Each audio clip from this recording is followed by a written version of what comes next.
Hello, welcome to English Stories Hub today.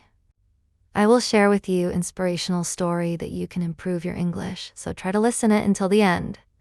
This is the story of a boy who proved exactly that. Elias ran forward, grabbing a rusty piece of metal before it hit the ground.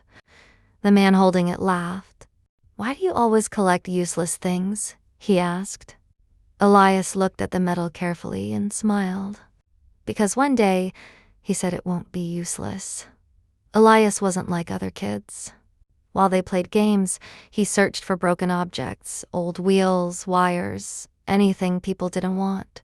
Behind his house, he had a small workshop where he tried to turn those forgotten things into something new. Most of the time it didn't work, but Elias never stopped trying. One afternoon, everything changed. He saw his mother walking up the hill from the river, carrying heavy buckets of water. Her steps were slow. Her hands were shaking. She looked exhausted. Elias stood still, watching. Why does it have to be this hard? He thought. That question stayed in his mind all night. The next morning, Elias didn't waste a second. He ran to his workshop and started drawing ideas.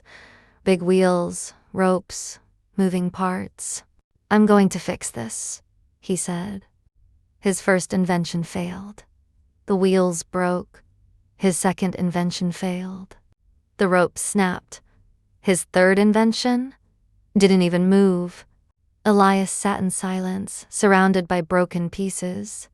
"Maybe I'm not good at this," he said quietly. For the first time, he thought about giving up. But then he remembered his mother's tired face. He closed his eyes, took a deep breath, and stood up. One more try. Days passed, then weeks. Elias kept building, failing, learning, and trying again. Every mistake taught him something new. Slowly, his ideas began to improve.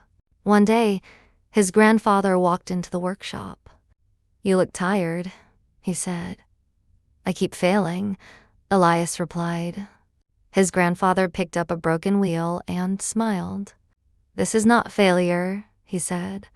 "This is progress." Elias looked confused.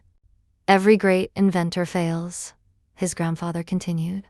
"The difference is they don't stop." Those words changed everything. Elias went back to work this time with patience. He built stronger wheels. He tied better ropes. He adjusted every detail carefully. And finally, after so many attempts, he created something different. A simple cart with wooden wheels and a pulley system. It didn't look impressive, but Elias believed in it. "Let's test it," he said. He called his mother, and together they went to the river. Elias set everything up, his hands slightly shaking. His mother filled a bucket and began to pull. For a moment, nothing happened. Then slowly, the bucket lifted.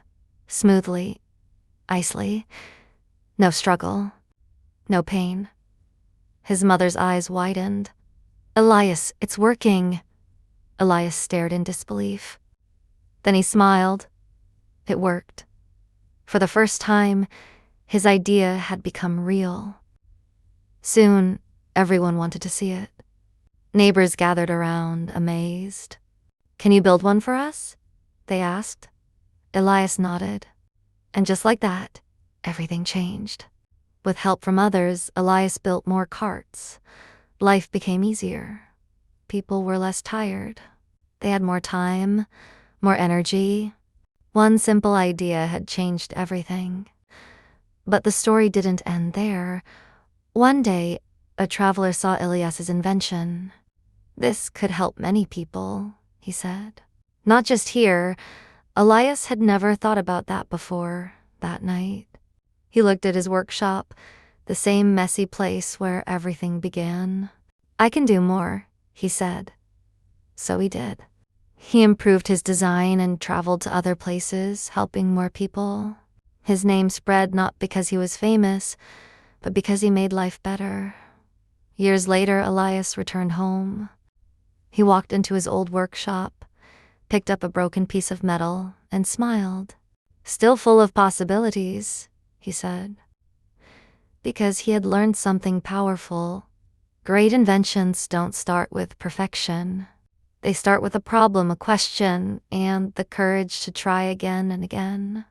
So the next time you see something broken, ask yourself, is it really useless? Or is it just waiting for someone like you to see what it could become?